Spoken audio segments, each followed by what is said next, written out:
Hello students, देखो capacitor का previous lecture complete जो है नॉलेज आपको नहीं दिया होगा क्योंकि कुछ टॉपिक्स उसमें लेफ्ट थे। तो कैपेसिटर का ही लेक्चर है, तो इसमें जो लेफ्ट टॉपिक्स थे उनके बारे में हम लोग डिस्कस करते हैं। ठीक है, तो देखो यहाँ पर लिखा हुआ है energy density of a parallel plate capacitor, energy density of a parallel plate capacitor with free space or air। ठीक है, तो यहाँ energy density U is equal to small letter है, U is equal to half epsilon not E square. Clear? जो energy के बारे में हम बतला चुके हैं, ठीक है, इलेक्ट्रोस्टैटिक पोटेंशियल एनर्जी जो कैपेसिटर के प्लेट्स के बीच में स्टोर होता है उसकी जानकारी, ठीक है, पहले मिल चुकी है आपको।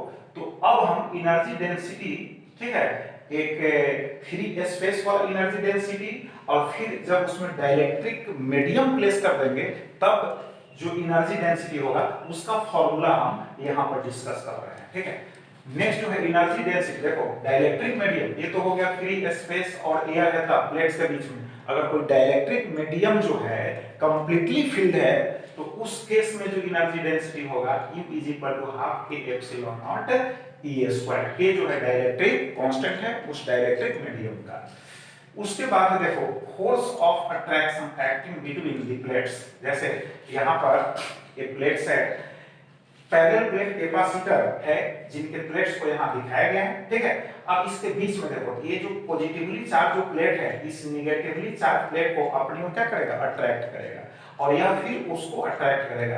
तो इन दोनों के बीच जो फोर्स होगा उस फोर्स का यहाँ value half sigma square A upon होगा एप्सिलॉन नॉट। अब यहाँ देखो सिग्मा क्या होगा, sigma is equal to surface charge density हो गया और plate is equal to charge upon होता है plate area, A is equal to plate area. ठीक है, नेक्स्ट जो टॉपिक है यहाँ पर देखो ये डाइलेक्ट्रिक मीडियम है, डाइलेक्ट्रिक स्लैब है जिसका डाइलेक्ट्रिक कांस्टेंट पे दिया हुआ है। ठीक है, अब इसको इंट्रोड्यूस किया जा रहा है पैरेलल प्लेट्स के बीच में। तो इसका x जो लेंथ है इसके इनसाइड में है, ठीक है, x जो लेंथ है इसके इनसाइड में है और ये जो पोर्शन है यह खाली है। इसका मतलब है या तो फ्री स्पेस होगा और नहीं तो एयर होगा। पोटेंशियल डिफरेंस प्रोवाइड भी हो रहा है। ठीक है, और ये जो इसका प्लेट्स के बीच जो डिस्टेंस है वो d दिया हुआ है और ये जो प्लेट का जो लेंथ है l दिया हुआ है और प्लेट का जो विड्थ है वो b है। तो इसमें याद रखो कि भाई जब डाइलेक्ट्रिक जो स्लैब है उसको हम प्लेट्स के बीच में इंट्रोड्यूस करेंगे, ठीक है, तो डाइलेक्ट्रिक जो मीडियम है और डाइलेक्ट्रिक जो स्लैब है उस पर जो फोर्स अप्लाई होगा इलेक्ट्रिक फील्ड के द्वारा उस फोर्स का वैल्यू होगा एप्सिलॉन और b v square k minus 1 upon 2d। Clear? और एप्सिलॉन नॉट के बारे में आप जानते हैं, b हो गया प्लेट जो है उसका विड्थ हो गया, v जो हो गया जो पोटेंशियल डिफरेंस यहाँ पर सप्लाई हो रहा है जो प्रोवाइड हो रहा है वो हो गया k डाइलेक्ट्रिक कांस्टेंट हो गया, तो d जो है प्लेट का जो है ना प्लेट्स के बीच का जो डिस्टेंस है, d जो है दोनों प्लेट्स के बीच का डिस्टेंस है। तो चलो ये हो गया। अब इसके बाद कुछ प्रॉब्लम्स हम डिस्कस करते हैं। ठीक है, तो फर्स्ट मेरा क्वेश्चन है a parallel plate capacitor has plate area A and plate separation D, the space between the plates is filled up to a thickness x less than D है with a dielectric of dielectric constant है। Calculate the capacitance. देखो यहाँ पर ये जो है dielectric slab है, इसका जो थिकनेस है वो x है और दोनों प्लेट्स के बीच जो डिस्टेंस है वो d है। तो अब कहता है कि आप जो है कैपेसिटेंस जो है इक्विवेलेंट कैपेसिटेंस फाइंड आउट कीजिए। तो देखो फर्स्ट का जो है सॉल्यूशन होगा ये हो गया वैक्यूम और फ्री स्पेस और एयर और ये हो गया डाइलेक्ट्रिक मीडियम है। ठीक है, तो यहाँ पर हम निकालते हैं। देखो C1 इज इक्वल टू क्या हो जाएगा, A एप्सिलॉन नॉट अपॉन हो जाएगा b माइनस होगा x, क्योंकि दोनों प्लेट्स के बीच का जो डिस्टेंस है d है तो एयर वाला और फ्री स्पेस वाला जो यहाँ पर थिकनेस होगा वो हो जाएगा d माइनस x। नेक्स्ट है आपका C2 इज इक्वल टू जो होगा ये डाइलेक्ट्रिक पार्ट है तो ये हो जाएगा a हो जाएगा और a हो जाएगा एप्सिलॉन नॉट और y हो जाएगा x। क्लियर? ये दोनों जो है कैपेसिटर्स सीरीज में है, ठीक है। तो हम क्या करेंगे, C इक्विवेलेंट जो होगा दिस इज इक्वल टू हो गया C1 इनटू हो गया C2 और बाई हो गया C1 प्लस C2। देखो इसको कैसे फाइंड आउट किए, सीरीज में है C equivalent is equal to हो गया 1 बाई C1 अपॉन प्लस हो गया 1 बाई C2, ठीक है। इसको सोल्व करेंगे तो ये रिजल्ट आएगा, ठीक है। तो दिस इज इक्वल टू कितना हो जाएगा, C1 का वैल्यू देखो A एप्सिलॉन नॉट बाई हो गया D माइनस x और इनटू हो जाएगा A एप्सिलॉन नॉट अपॉन हो जाएगा x हो गया, और फिर होगा नीचे जो होगा यहाँ पर देखिए प्लस करना है तो A एप्सिलॉन नॉट बाई होगा D माइनस हो गया x अब प्लस हो जाएगा C2 का वैल्यू है K A epsilon not upon होगा x। इसको सोल्व करेंगे तो यहाँ देखिए A एप्सिलॉन नॉट, यहाँ भी एप्सिलॉन नॉट, इसका हो जाएगा स्क्वायर और स्क्वायर हो गया K है, और यहाँ पर हो जाएगा आपको x इंटू D माइनस हो जाएगा x, ठीक है। और उसके बाद अब इसको सोल्व कीजिए, इसका एलसीएम लेना होगा तो इसका एलसीएम लीजिएगा तो D माइनस x इंटू हो जाएगा x, इससे a कैंसिल होगा तो x इंटू होगा A एप्सिलॉन नॉट अब प्लस हो जाएगा x से x कैंसिल हो जाएगा तो K A epsilon not into हो जाएगा D माइनस x, ठीक है। अब इसको सोल्व करना है, ठीक है। तो देखिए A एप्सिलॉन नॉट इसका स्क्वायर है a है अपॉन है x into D minus x है इंटू ए टर्म हो जाएगा तो x into D minus x यहाँ हो जाएगा, और नीचे होगा देखो a एप्सिलॉन नॉट है a एप्सिलॉन नॉट है, ठीक है। तो हम यहाँ कॉमन ले लेंगे a एप्सिलॉन नॉट हो जाएगा और यहाँ हो जाएगा x हो गया, ठीक है, प्लस होगा k इंटू हो जाएगा a इंटू D माइनस हो जाएगा x, ठीक है। अब देखो यहाँ पर x into D minus x cancel हो गया, अब a एप्सिलॉन नॉट है, यहाँ a एप्सिलॉन नॉट का स्क्वायर है तो कैंसिल होगा, तो लेफ्ट जो हो जाएगा a एप्सिलॉन नॉट के लेफ्ट हो गया और a हो गया डिवाइडेड बाय, देखो a तो कैंसिल हो चुका है, x हो गया प्लस a से d में मल्टीप्लाई कर देंगे ad हो गया माइनस हो जाएगा ax हो जाएगा, दिस इज इक्वल टू हो जाएगा a एप्सिलॉन नॉट, यहाँ a हो गया डिवाइडेड बाय हो गया यहाँ kd है, ठीक है। तो kd को यहाँ लिख दिए और प्लस हो गया x कॉमन ले लेते हैं, ठीक है। इसमें से x कॉमन ले लेंगे, ठीक है। चाहे लिखते हैं पहले देखो x माइनस हो गया kx, this is equal to हो जाएगा ka एप्सिलॉन नॉट अपॉन हो जाएगा kd होगा, और उसके बाद यहाँ हम प्लस x लिख दिए तो यहाँ हो जाएगा k माइनस 1। तो इस तरह से इक्विवेलेंट जो कैपेसिटेंस है वो फाइंड आउट हो गया। नेक्स्ट क्वेश्चन देखो,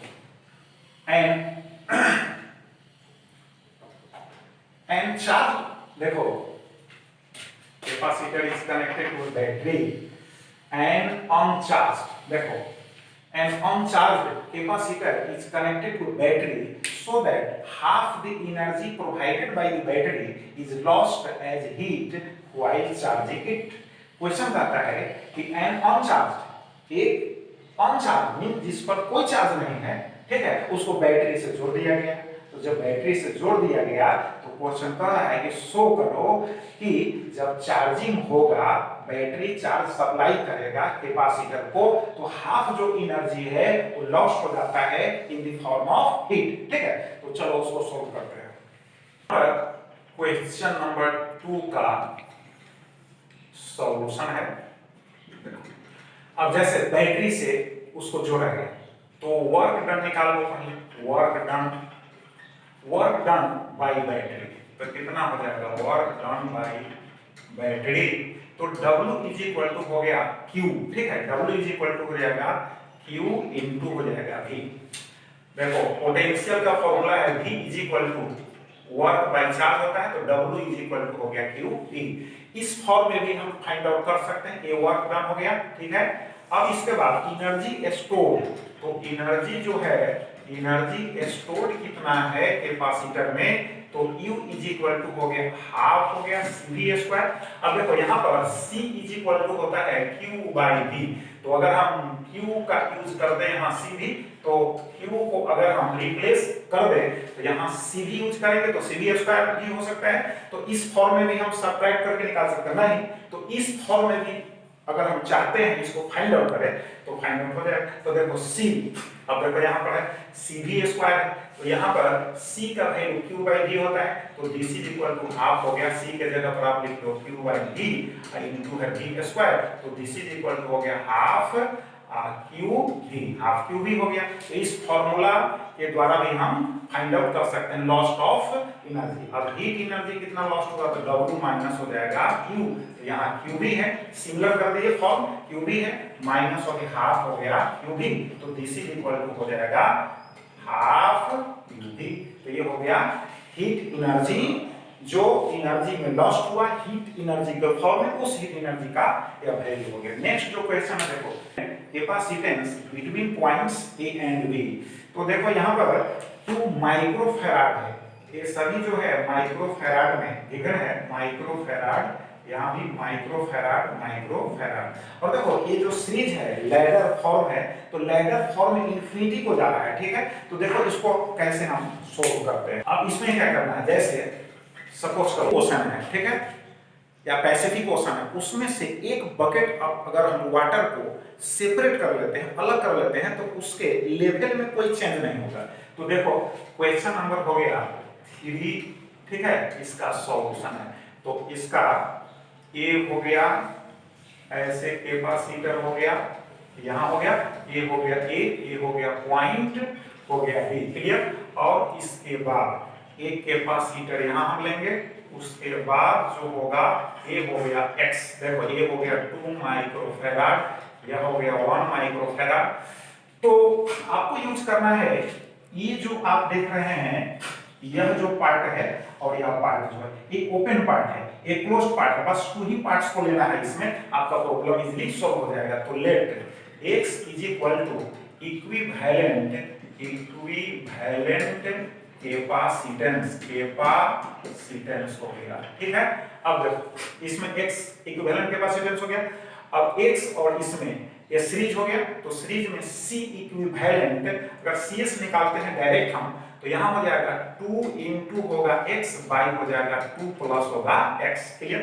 अब इसके बाद इसके साथ क्या रिलेशन है पैरेलल का, तो हो जाएगा CP इज इक्वल टू होगा 1 plus 2x divided by 2 plus x, this is equal to हो जाएगा 2 प्लस x प्लस 2x हो गया डिवाइडेड बाई हो जाएगा 2 प्लस x, तो यहाँ पर हो जाएगा कितना, यानी 2x प्लस x 3x हो जाएगा, प्लस हो जाएगा 2 अपॉन होगा 2 प्लस x, और टोटल जो कैपेसिटेंस है दैट इज इक्विवेलेंट जो कैपेसिटेंस है उसको हम यहाँ सपोज कि x, तो देयरफॉर हो जाएगा a हो गया x। फिर तो अब क्रॉस मल्टीप्लाई कीजिए, तो हो जाएगा यहाँ पर हो जाएगा 2x, इसे मल्टीप्लाई करेंगे, अब प्लस हो जाएगा x square is equal to 3x plus हो जाएगा 2, therefore x square plus 2x minus 3x minus 2 is equal to 0, और x square minus x minus 2 is equal to 0।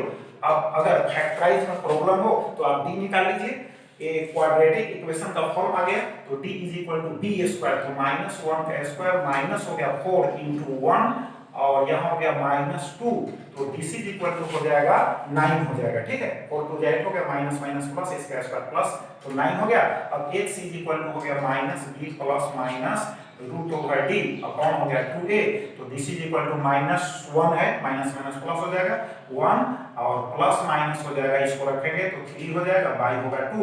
तो अगर हम यहाँ पर जो है हम पॉजिटिव वैल्यू लेंगे, क्योंकि कैपेसिटेंस जो होता है ऑलरेडी पॉजिटिव ही होता है, तो यहाँ हो जाएगा x का कौन सा वैल्यू लेंगे, तो 1 प्लस 3 अपॉन हो जाएगा 2, 4 बाई हो जाएगा 2, this is equal to 2 microfarad. तो ये इक्विवेलेंट कैपेसिटेंस फाइंड आउट हो गया। नेक्स्ट जो क्वेश्चन है वो क्या कहता है, देखो यहाँ पर जो है ये डाइलेक्ट्रिक स्लैब इसमें इंट्रोड्यूस किया गया है, ठीक है, और प्लेट का जो ये जो पैरेलल प्लेट कैपेसिटर है, इसके प्लेट का जो विड्थ है वो b दिया हुआ है, और पोटेंशियल डिफरेंस जो है वो हो गया V, जो बैटरी सप्लाई कर रहा है, और ए हो गया ए हो गया डी, प्लेट्स के बीच का जो डिस्टेंस हो गया वो हो गया डी, प्लेट्स के बीच का जो डिस्टेंस हो गया, प्लेट के बीच का डिस्टेंस हो गया डी। तो अब इसमें क्या करता है कैपेसिटर, कहता है कि प्लेट्स आर यहां पर कह रहा है plates are rigidly clamped in the laboratory, ठीक है। तो इसको समझने के लिए आपको यह देखना होगा कि ये जो पैरेलल प्लेट्स है ये लेबोरेटरी में क्लैम्प्ड है, ठीक है, प्लेट्स फिक्स्ड है, और इसके बाद जो है ये डाइलेक्ट्रिक स्लैब को इंट्रोड्यूस किया जा रहा है, और यहाँ देखिए पुली लगा हुआ है, इसके बाद पुली के ऊपर से एक स्प्रिंग जो है जो इससे अटैच है वो पास कर रहा है, और इससे एक मास जो है सस्पेंडेड है, ठीक है। तो इस केस में जो है हम क्या करेंगे कि यहाँ इसका मास हमको फाइंड आउट करना है, ठीक है। तो क्वेश्चन कर रहा है the capacitor plates are rigidly clamped in the laboratory, rigidly clamped का मतलब है एकदम फिक्स्ड है वो, और अब यहाँ हमको क्या कर रहा है कि इससे जो स्प्रिंग जुड़ा हुआ है, इससे जो अटैच्ड है उससे एक मास सस्पेंडेड है, एक पुली के ऊपर से स्प्रिंग पास कर रहा है इक्विलिब्रियम में। अब बताइए मास का वैल्यू आपसे पूछता है, तो देखो इसको सॉल्व करने के लिए फॉर्मूला हम आपको यहाँ पर याद दिला रहे हैं। देखिए इस तरह के केस के लिए हम फॉर्मूला हम इंट्रोड्यूस किए हुए हैं। क्वेश्चन नंबर हो गया 4 का सॉल्यूशन हो गया, ठीक है। तो इसमें देखो फोर्स का जो वहां वैल्यू लिखा हुआ है एप्सिलॉन नॉट हो गया, v हो गया, v स्क्वायर हो गया, k माइनस 1 हो गया डिवाइडेड बाय 2d हो गया, ठीक है।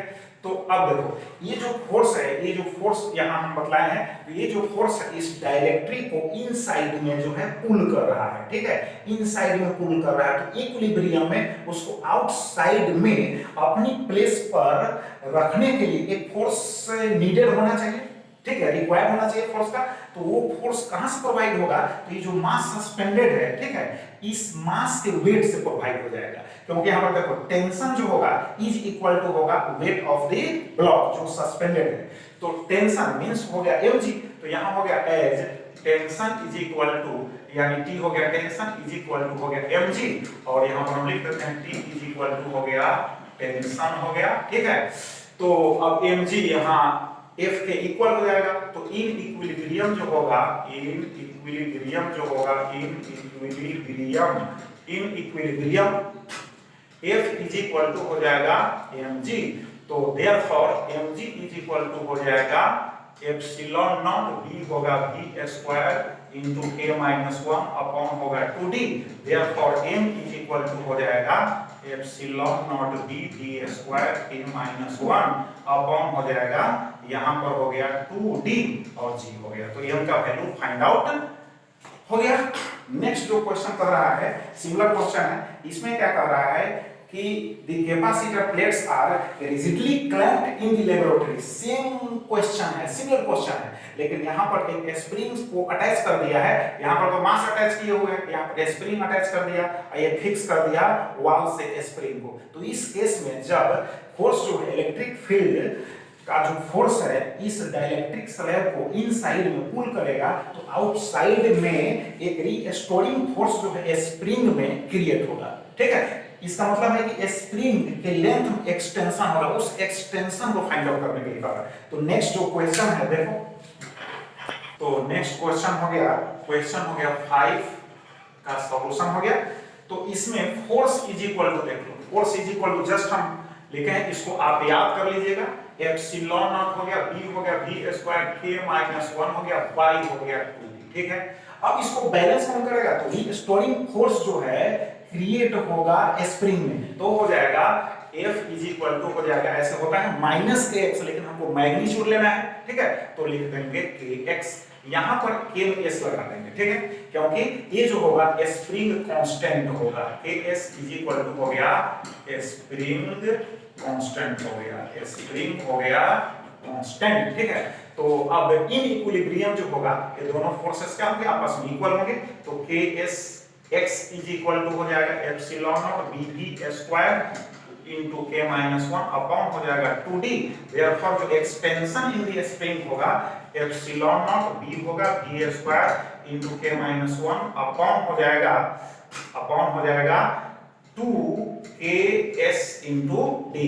तो ये जो होगा एक्सटेंशन इन दी स्प्रिंग जो है फाइंड आउट हो गया। तो इस तरह का क्वेश्चन जो है नीट में एंड जेई में पूछता है, आप याद रखिएगा। इस तरह का क्वेश्चन में इस फॉर्मूला को याद कर लीजिए। फोर्स जो होगा यानी जो पैरेलल प्लेट कैपेसिटर्स अगर लेबोरेटरी में कहता है रिजिडली जो है क्लैंप है, रिजिडली क्लैंप का मतलब फिक्स है वो, ठीक है। तो उस केस में जो डाइलेक्ट्रिक स्लैब को इंट्रोड्यूस करेगा उसको कभी स्प्रिंग से अटैच कर देगा तो कभी किसी मास से अटैच कर देगा, स्प्रिंग के थ्रू अटैच कर देगा, ठीक है, स्प्रिंग के थ्रू अटैच करेगा। तो इस तरह के केस में जो है इनइक्विलिब्रियम जो होगा जब मास से अटैच करेगा तो यहाँ पर इसका जो वेट होगा उस फोर्स के इक्वल हो जाएगा। जब स्प्रिंग से अटैच करेगा तो उस केस में जो होगा F इज इक्वल टू जो के एक्स होता है, एक्स जो होता है स्प्रिंग जो एक्सटेंशन होता है, ठीक है, एक्सटेंशन होता है, और के जो होता है यहाँ पे केस लिखे हैं हम, तो केएस जो है स्प्रिंग कांस्टेंट है, तो उसको आप इक्वल कर देंगे उस फोर्स के तो आपको एक्सटेंशन निकल जाएगा। तो इस तरह का क्वेश्चन जो है अब आप इजीली जो है सोल्व कर सकते हैं। Thank you. चलो एक क्वेश्चन जो है और यहाँ हम लिखे हुए हैं उसको भी सोल्व कर लेते हैं, ठीक है। क्वेश्चन नंबर 6 का जो है सॉल्यूशन, ठीक है। तो इसको सोल्व कर चुके हम, लिखे हुए हैं। यहाँ पर देखो, यहाँ पर क्या कहता है, ये देखो यहाँ स्प्रिंग है, ये पैरेलल प्लेट्स है, पॉजिटिव चार्ज है, इस पर नेगेटिव चार्ज है। देखो यहाँ भी इसको अटैच कर दिया गया है। तो क्वेश्चन कर रहा है प्लेट एरिया जो है charge given plus Q minus Q है, यहाँ माइनस क्यू है, ठीक है। Find the extension in the spring, find the extension in the spring, यानी स्प्रिंग एक्सटेंशन जो होगा उसको फाइंड आउट करना है, ठीक है। तो इसको कैसे फाइंड आउट करेंगे? अब देखो प्लेट्स के बीच जो फोर्स होता है उसको हम बता चुके हैं, प्लेट्स के बीच जो फोर्स होता है उसको बता दे चुके हैं। तो F इज इक्वल टू हम बताए हैं हाफ हो गया सिग्मा A स्क्वायर हो गया A हो गया, ठीक है। अब बाई हो गया एप्सिलॉन नॉट, देख लीजिए बतला चुके हैं। तो अब क्या करना है हमको, तो सिग्मा जो है इसमें प्लेट का सरफेस चार्ज डेंसिटी नहीं दिया हुआ है, तो अब हम क्या करेंगे यहाँ पर इसको जो है स्प्लिट कर देंगे। सिग्मा इज इक्वल टू हो जाएगा चार्ज अपॉन एरिया, तो चार्ज A स्क्वायर होगा अपॉन एरिया स्क्वायर होगा इनटू A बाई हो जाएगा एप्सिलॉन नॉट, ठीक है। अब देखो ये तो फोर्स हो गया भाई, A कैंसिल हो जाएगा, यहाँ पर 1/2 Q स्क्वायर अपॉन A एक लेफ्ट होगा A एप्सिलॉन नॉट। A हो गया फोर्स जो प्लेट्स के बीच में, ठीक है, वर्क कर रहा है। अब स्प्रिंग जुड़ा हुआ है, तो स्प्रिंग जब अटैच है तो स्प्रिंग में इनइक्विलिब्रियम जो होगा, स्प्रिंग जो रीस्टोरिंग फोर्स क्रिएट होगा वो हो जाएगा F इज इक्वल टू ऐसे माइनस kx होता है, हम यहाँ मैग्नीट्यूड लेंगे kx हो गया, क्लियर। अब ये दोनों फोर्स इनइक्विलिब्रियम में क्या होंगे, इक्वल होंगे। तो अब क्या कर दो kx इज इक्वल टू हो गया यहाँ स्प्रिंग कांस्टेंट हो गया, ठीक है, स्प्रिंग कांस्टेंट हो गया, और इज इक्वल टू हो जाएगा आपका 1/2 Q square upon A epsilon not हो गया। तो x इज इक्वल टू हो जाएगा हाफ हो जाएगा Q स्क्वायर अपॉन यहाँ हो जाएगा आपका KS होगा A एप्सिलॉन नॉट। तो इस तरह से जो स्प्रिंग में एक्सटेंशन है उसको हम फाइंड आउट